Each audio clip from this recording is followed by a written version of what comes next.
Hey, hello everybody. Welcome to Soapbox Slam, where I get on my soapbox and I slam the things that I see going on or whatever else.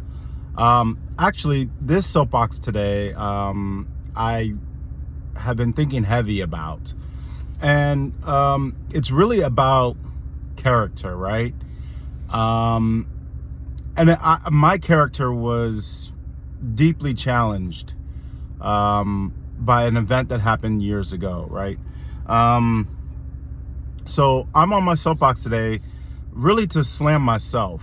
And you know, I have no I have nothing to hide. I can be my own worst critic. I'm very critical of myself. I do try to make fair across the board, call a spade a spade. And I work hard to be kind and generous and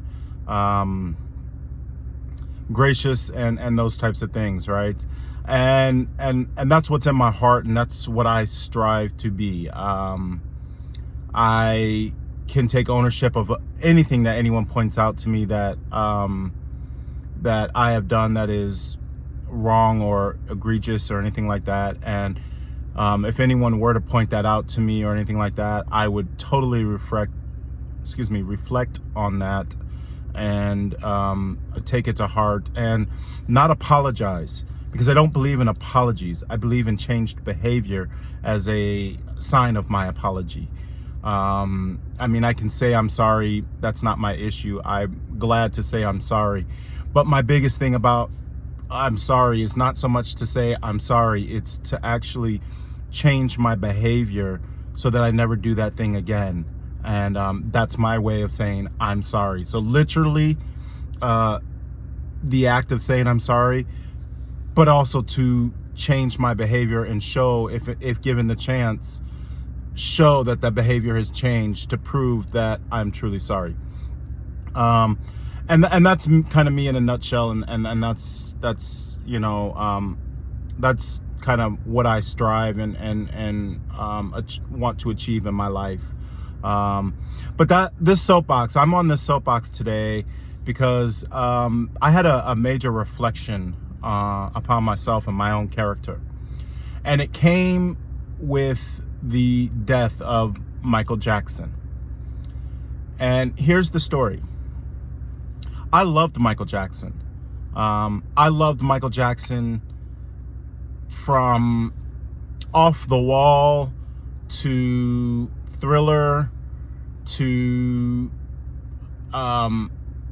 History, the Dangerous album. I loved Michael Jackson. A bunch of backstory on my love for Michael Jackson and what sparked this.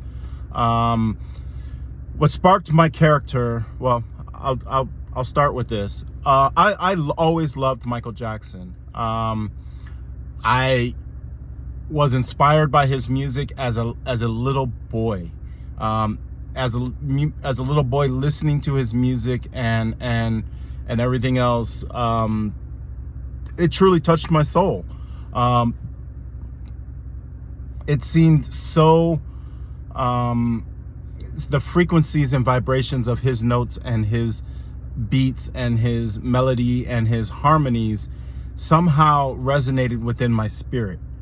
I never knew Michael Jackson when he was a part of the Jackson 5. I don't know that music at all. I never listened to that music. I mean, everyone knows the ABC and Ben and these songs, right? I don't really know that Michael Jackson. That's kind of my parents' generation that knew that music and knew what a sensation that group was and that family, right?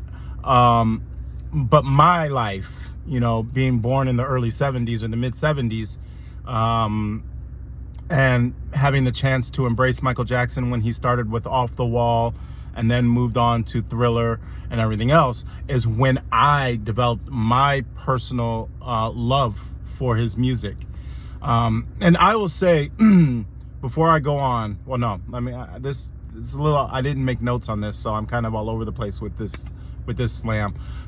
But I'm on my soapbox talking about Michael Jackson, not to talk about him, but to talk about me and through him, I was shown my biggest character flaw.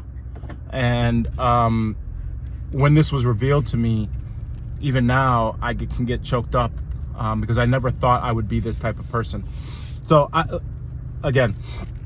so I always loved Michael Jackson. Another story, my aunt and uncle got married. My aunt and uncle, and my thoughts are with them right now.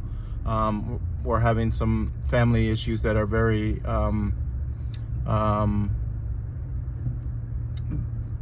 family issues that are very dangerous, and I don't want to put my family's personal business out there, but I would ask that your thoughts and prayer be with us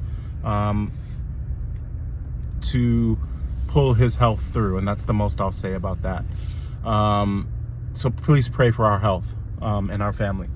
But when my aunt and uncle got married, their marriage was in Washington, D.C. I'm so proud of my uncle. I would brag as a child that my uncle was a surgeon and my uncle was in the military, and my uncle is the best thing in the world, and I blindly loved him because I was so proud of all of his achievements and his accomplishments. And so, I mean, it was just the coolest thing, that my uncle was a surgeon and in the military and everything else. And I mean, I loved the man without knowing the man as well as I could have known him. You know what I mean? Just really looked up to him and thought he was he is a amazing man, right? Like, just so proud. Anyways, my aunt and uncle got married, and the marriage was in Washington, D.C. And it was the first time. So Michael Jackson issued or released the video to Thriller out, and it was out on a special DVD, right? Or VHS at the time. It was VHSs at that time, right? And it was issued as a VHS, right? And I mean, if I remember correctly, Beat It had already come out. No, not Beat It. Billie Jean had already come out, right? And it was already like an MTV sensation.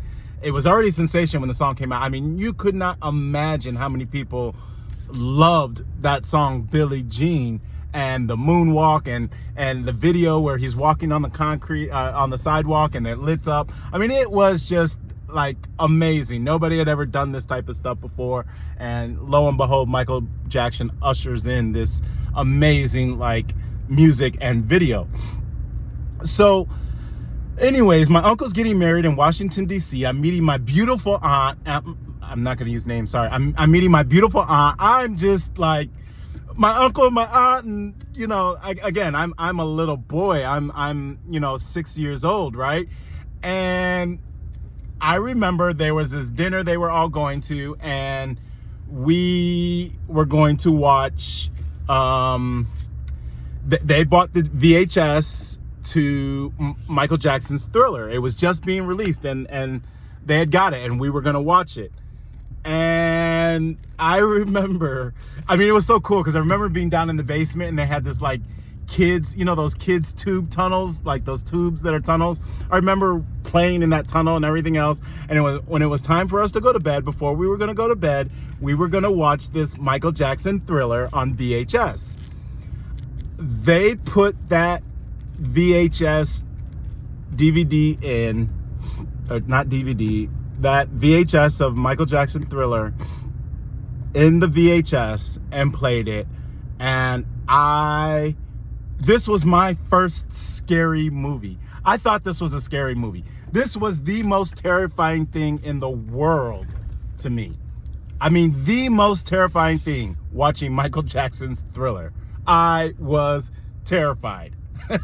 I mean, just terrified, like scared out of my wits watching this. And I remember my first time watching that Thriller, which I never wanted to watch it again. I didn't start watching that video until I was much, much, much older. I hate horror films. I hate to be scared. I hate, that to me is, I just don't like horror, right? And this Michael Jackson Thriller was, as a little boy, my first horror film. And I was terrified to death. And just never liked Thriller, like just never liked it. Just I refused to watch the video, this little movie doc that was released on VHS. I was watching, you know, when my aunt and uncle got married in DC, and I just did not want to watch Thriller. But everything else I absolutely loved about Michael Jackson, right? Like all of his music is I mean, just I can't even begin to list his catalog and talk about like how much I loved the majority of his music. I mean, there's songs that I don't care for, whatever. I mean, that's you know, like everything that people make, but the majority of stuff that Michael Jackson did make, I loved. And then the next phase, and I'm getting to the point here, the next phase, you know, Thriller came out, time goes on, and I believe the next album that was released was Dangerous.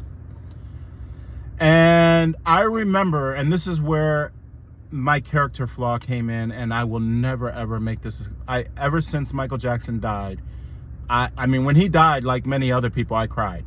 I was really emotionally disappointed and saddened with the loss of him. And all this is coming up because I was back home in Texas, and I was going through purging stuff, the new year, things like that, getting rid of stuff, and you know, stuff to go to Goodwill and re-cleaning and all that other stuff. And when Michael Jackson died, I went out and I bought tons of Michael Jackson paraphernalia.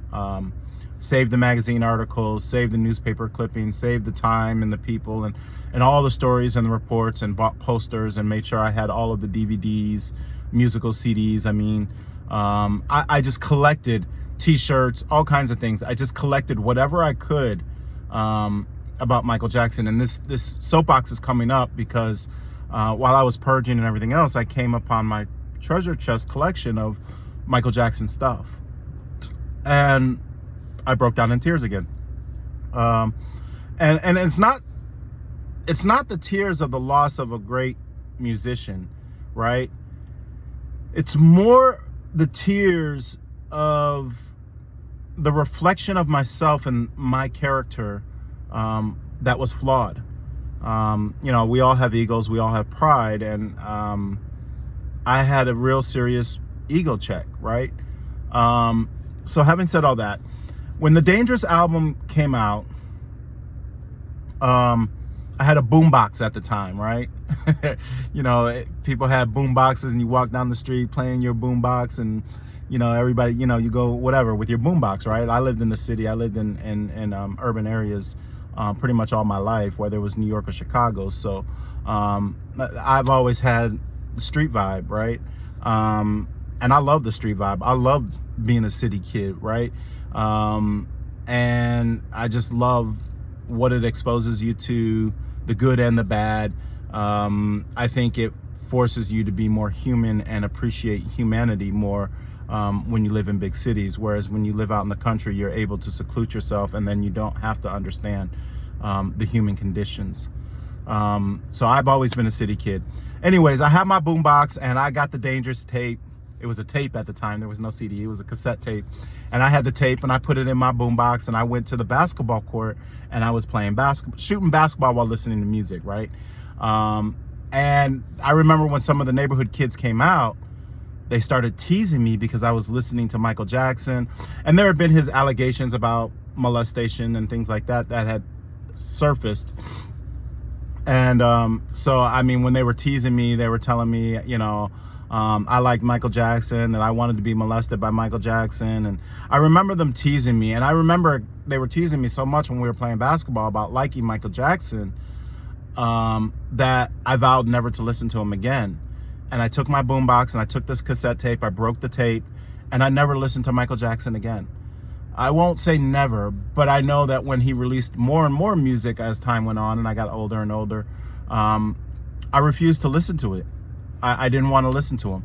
I blanketly rejected him and his music, more so because, not because of the allegations, right? And I'll get to the allegations. Not because of the allegations, but because jerks in the neighborhood teased me so much about liking his music, that I would no longer like his music, that they would have that much influence over me, that I would not stand up for him, Michael Jackson, or stand up for myself and stand true in liking what I like, which was his music, right? Now, I was, preteen, teenager at this time, probably in my 13, 14, somewhere around that, we'll just call it from 10 to 15, somewhere in that age group when this occurred. And, I stopped listening to his music. He put out other albums and things like that, and I just, he would have his, appearances on the shows, on the award shows and everything else, and I would turn away from it or reject him, right? I just flat out rejected him, partly because of the allegations and partly because of how I was teased about it, right? And this gets to the character flaw that I found within myself, because when he died, I cried, right? He was a troubled man and a troubled soul. He had a rough life, and he had a fantastic, phenomenal life. He made spiritual music. He made good music. He danced well. He was an embodiment of what I believe artistic expression ought to be and should be. And when he died, I cried. And again, it wasn't so much the death of the man, because the man himself was troubled. I believe. I mean, there was trouble in his life. But it was more that I knew I loved his music. And I was upset and I cried because I rejected him and his music because other people made me feel like I should. And I wasn't strong enough. And I was already living in New York City. I mean, I'm already a young adult when Michael Jackson died. And, I'm already a young adult. And I was reminded when he died that I let so many people influence what I knew to be true in my heart. And what was true in my heart was he made beautiful music, and I loved his beautiful music. That is undeniable. All the other stuff that goes on is just, it's distraction and fluff and filler and everything else, right? I believe in my heart of heart he was a troubled man. And I believe when there's smoke, there's fire. And he probably was inappropriate with young children. Did he have sexual intercourse with them? I don't believe that. I really don't believe it ever went that far. But did he have inappropriate relationships as an adult with a child? Inappropriate sleeping in the bed together, inappropriate maybe getting dressed in front of each other, inappropriate, I think there was probably inappropriate interactions between him and children. That I believe to be true, and that's unfortunate. But you can't take away someone's talent and contribution as an artist and gift to the world because they also a troubled soul. And that troubled soul is more than likely a reflection of what society did to him, as opposed to what was innate as far as a spiritual artistic expression, right? And I believe he had a spiritual artistic expression. I believe, if you believe there's a God, that God used his music to send a message to people. I believe that there was something angelic about his music and angelic about his artistic expression. And that can only come from something touched divine, of another spiritual plane, a more enlightened existence of human behavior and the human condition, right? And that certainly, you cannot take that away from him. You absolutely cannot. His sins of the flesh, while true true in existence does not take away his music and his artistic expression and everything else. And so while I was cleaning up and I ran across this again, I was reminded of my own character flaw, because I refused to like his music and listen to his music, and I rejected him, as so many other people did, because of his allegations and because there was such a backlash against liking him and liking his music. And so my tears and my frustration and my character flaw that I was reminded when I discovered this collection that I had of his stuff, I was reminded that I let other people influence my behavior and my decision about what I knew in my heart to be good. And in my heart, what I knew to be good was his music, and I loved it. As I do more self-help and healing and things like that, one of the biggest things I'm learning is about, within our body, our own frequencies and vibrations. We are electric, right? We have electricity running through our entire body, and we run on different frequencies, and our electric frequencies in our body can emanate into the world. We call this energy, right? Like, they have a good vibe, a bad vibe, positive energy, negative energy, and all this stuff. Like, this is kind of our layman's term, right? It's in reference to this frequency and vibration within our bodies that emanate into the world and even further out into the universe, right? And his music, I believe, in my heart, taps into that frequency and energy in our body, as does a lot of music. It's one of the reasons why I feel it's so important to be able to dance. Who cares how you look when you dance? If you have the ability to let yourself go, allow the music to encompass your body and move to it as a form of expression, I think that you are tapping into your energy, vibration, frequencies, and allowing them to emanate. And music has a phenomenal way of doing that, right? It succumbs our soul and our spirits and our energy, and it makes us feel some sort of way. And that's what's tapping into the frequency and energies of our body. And Michael Jackson made a lot of music that would tap into that frequency and energy in your body, your vibe, and lift it up. Even if it was for a moment and you couldn't sustain it, it brought that to you, whether he was through his dance and music or just his music, whatever the case was. That is the significance of his artistry. And it spoke to me very, very, very loudly. It spoke to me, and I rejected it. I rejected it because of what some guys in the neighborhood teased me about as far as listening to him, and guys in the neighborhood picking on me for liking him. I rejected it. I rejected that energy. I rejected his music, and I rejected him. And I feel like I betrayed him. And he may have betrayed me as well with his sins of his flesh. But I betrayed him as far as rejecting something good and positive and uplifting because of pure pressure. And all of these emotions, and remembering all of this, and remembering my own character, that I would reject something. I would not stand tall and resist that type of pure pressure.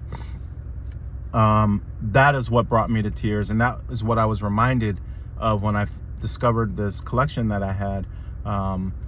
And I'm on my soapbox to talk about that because I vowed when he died and I went out and bought all that collection, I vowed to myself that I would never, ever, ever let anyone influence something that I believed and loved, musically, dance, whatever else. I would never, ever let someone have a different opinion influence that. I would never let that derail me from what I believe in my heart to be right for me. And I was reminded of that when I found this collection. And I'm glad I was reminded of that, because I think it makes me stronger now. I can admit my flaw, and I really I forgive myself for allowing myself to reject that, and I forgive myself for allowing so much time to pass before I could stand up and stand on my own 2 feet and reject something that, just because someone else didn't agree with or didn't like, that I would change my position on it. And so that's what I'm on my soapbox about.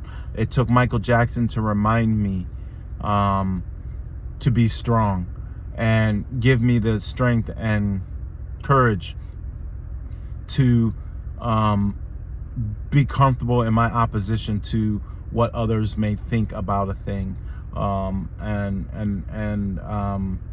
And yeah, so I mean, I got on my soapbox today, and that's what my soapbox is about.